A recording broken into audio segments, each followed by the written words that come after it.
함께 나눌 내용은 기도에 관한 내용입니다. 제목은 기도는 반드시 해야 합니다. 기도는 반드시 해야 합니다. 라는 제목으로 하나님 말씀 함께 나누도록 하겠습니다. 어제 저녁에 토요일날 저녁에 한 달에 한 번씩 있는 이 남성도 모임, 폭포의 모임을 참여를 했습니다. 어제 모임의 주제는 목회자의 어떤 신앙, 어떤 관점을 듣는 그런 시간이었습니다. 그래서 미리 10가지 질문을 저에게 보내주셨고, 제가 그 질문을 이제 하나씩 저의 신앙 고백 차원에서 나누는 그런 시간을 가졌습니다. 그래서 제가 교단에서 목회자가 되기 위해서는 doctoral curriculum이라고 아주 엄중한 시험을 보는 게 있습니다. 인터뷰를 한 60여 명의 목회자들하고 사는 게 있는데 꼭 그런 느낌이 들 정도로 아주 진지한 그런 시간이었습니다. 그 질문 중에 한 질문이 어떤 질문이었냐면, 목사님, 아브라함이나 이삭이나 야곱은 믿음의 선조라고 하는데 그 아브라함, 이삭, 야곱과 우리 일반 지금 평신도들과는 어떤 차이가 있는 겁니까? 그들은 대단한 사람이고 아니면 우리들은 또 그렇게 될 수 있는 어떤 것이 있습니까? 혹시 차이점이 있습니까? 아니면 같은 점이 뭡니까? 라는 그런 질문이었습니다. 그 질문을 들었을 때 당연히 정답은 아시죠? 엘리야는 우리와 성정이 같은 사람입니다. 동일한 사람입니다. 그러므로 엘리야와 우리가 동일한 입장이라면 아브라함과 이삭과 야곱도 우리가 동일한 인물들입니다. 그들 동일하게 죄를 짓고 또 동일하게 그들 삶의 어려움, 약한 부분 많이 보여줬습니다. 그러나 그들이 성경에서 믿음의 조상으로 아니면 신앙의 선조로 기록된 이유는 뭘까요? 동일한 실수도 하고 죄를 짓고 부족하기도 하고, 실은 아브라함 같은 경우는 가장 큰 실수를 했죠. 하나님의 약속을 저버리고 인간의 행동으로 의지로 나아갔기에 오늘날 이슬람의 어떤 뿌리의 근원이 된 아주 엄청난 실수를 저지른 사람이었습니다. 다른 인물들도 마찬가지죠. 그럼에도 불구하고 이들이 가졌던 공통점이 있습니다. 그 공통점은 우리도 할 수 있는 것이고, 그리고 그 공통점을 찾는 것은 아주 중요한 모습입니다. 그게 뭘까요? 그것은 다 그들이 기도했다는 것입니다.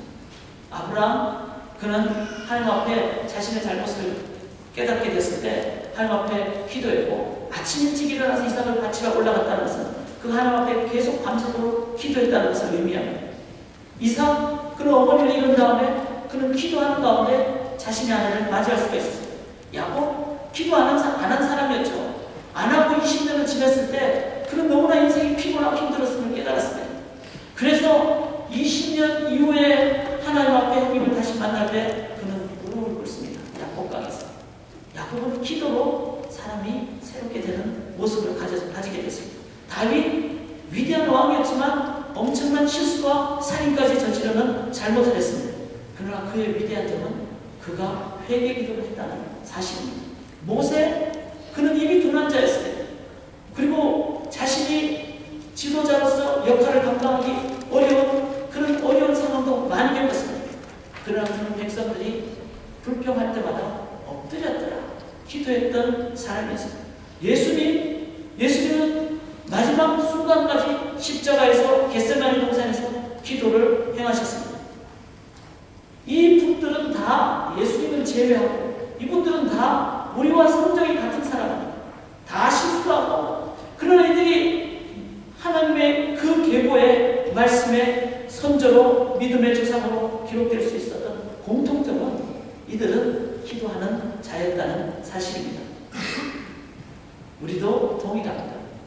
우리가 기도하는 한은, 하나님께 간절히 간구하는 한은 우리가 동일한 믿음의 선조의 대열에 서게 될 줄 믿습니다. 왜? 기도는 이론이 아니라 기도는 살아계신 하나님께서 살아있는 우리의 간구를 들으시고 살아있는 응답을 하시는 것이기 때문에, 기독교에서 십자가 없으면 아무것도 아니죠. 또 하나, 기독교에서 기도가 능력으로 역사하지 않는다면 기독교는 죽은 종교입니다. If God is living God, if God is real God, God should listen to our prayer. Prayer is the spiritual language. 기도는 영적인 것입니다. 영적인 하나님께 기도할 때 살아계신 하나님께서 우리의 기도를, 그 사람이 기도를 잘하건 못하건 고귀한 어떤 언어를 쓰건 안 쓰건 그 사람이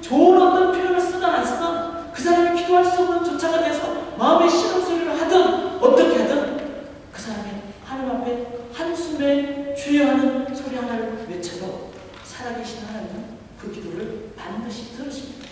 기도는 하나님의 살아계심의 증표입니다. 기도가 역할을 안 하고 기도가 삶 속에서 되지 않고 응답되지 않는다면 기독교는 기독교도 아니고 죽은 종교이고 신도 없습니다. 반대로 진정신이 살아계시다면 기도는 우리가 하는 하소연이나 탄식이 아니라 그분께 드리는 기도이기 때문에 그 기도는 반드시 역사하고 그 기도는 반드시 열매를 맺습니다. 그러므로 사랑하는 여러분, 기도는 실제입니다. 기도는 능력입니다. 기도는 신앙인이 가져야 될 가장 중요한 삶의 요소라는 것입니다. 그러므로 여러분 기도를 체험하십시오. 기도를 경험하십시오. 기도하십시오. 그래야 살아계신 하나님, 살아계시기에 듣고 응답을 하십니다. 숨을 한번 안 쉬어보십시오. 지금부터 5분 동안. 그럼 아마 대부분 다 이렇게 옆으로 누워 계실 것입니다. 우리는 기도를 스피리추얼 브리딩이라고 합니다. 지금 예배를 드리는 이 순간에도 if we don't breathe spiritually, 우리가 기도하지 않는다면 이 예배는 적어도 기도하지 않는 분에게는 그렇게 하나님께서 역사하지 않는 것으로 나갈 것입니다. 기도는요, 살아계신 하나님께 드리는 것입니다. 하나님이 살아계시다면 그 하나님께 기도하지 않는 자에게 하나님 살아계신 하나님으로서 응답을 안 한다는 것이죠. 살아계신 하나님이시기 때문에. 그러면 여러분 스피리추얼 브리딩, 지금 이 순간에도 목사를 위해서 기도하시고 이 예배를 위해서 기도하시고 어린이 예배와 모든 예배를 위해서 기도하십시오. 왜? 기도는 진짜고 기도는 신앙은 살아있는 우리의 삶의 현장에서 드리는 생명력이기 때문입니다. 기도 왜 합니까? 영어 표현에 이렇겠죠. Too busy not to pray. 너무 바쁘기 때문에 뭐뭐 할 수 없다. 그게 not이 들어가니까 기도할지 아니할 수가 없다. 그렇게 표현해줘요. Too busy not to pray. 우리가 너무 바쁘기 때문에 기도 아니할 수가 없다. 그렇죠? 너무나 할 일이 많기 때문에 기도할 때 모든 것은 프라이어티, 우선순위를 보게 되고 그리고 두렵거나 분주하지 않게 되고 기도할 때 평안을 오게 되고 그래서 too busy not to pray. 여러분 바쁜 분 기도하십시오. Too weak not to pray. 우리가 너무 약하기 때문에 기도 안 할 수가 없습니다. 지금 몸이 아프신 분들, 지금 삶이 너무나 힘들고 어려워서 내 인생이 약화되신 분들 기도하십시오. Too weak not to pray. 너무 약해서 기도하지 않을 수가 없습니다. Too scary. 지금 학점 때문에 scary 하시는 분들, 아니면 내 가족의 어떤 문제 때문에 너무 걱정거리가 있으신 분들, Too scary not to pray. 너무나 지금 무섭고 걱정되기 때문에 기도하지 않을 수가 없습니다. Too worry not to pray. 너무 염려되기 때문에 기도하지 않을 수가 없습니다. 바로 기도는 나의 약함과 부족함을 철저히 깨닫는 사람이 하는 것이 기도입니다. 자, 이런 관점에서 오늘 본문을 보면서 한 번 더 기도를 다시 정립을 할 수 있기를 원합니다. 베드로가 나옵니다. 누가 기도했습니까? 다비다라는 사람이 죽었어요. 죽은 순간에 사람들이 베드로를 부릅니다. 왜 베드로를 불렀을까요? 베드로가 기도하는 사람이 알았기 때문에 불렀습니다. 공감복음에 나타난 베드로는 기도 안 했습니다. 그는 생각했죠. 그리고 행동 옮겼죠. 기도보다 앞서가니까 물에 빠지기도 하고 기도보다 앞서가서 고백하니까 배신도 했죠. 부인도 했죠. 그러나 사도행전에 나타난 베드로는 내가 하는 게 아니라 하나님이 하시는 거구나. 하나님을 의지하겠구나. 그리고 하나님과 스피리추얼 커넥션을 가져야 되겠구나. I need to ask him spirit, in spirit.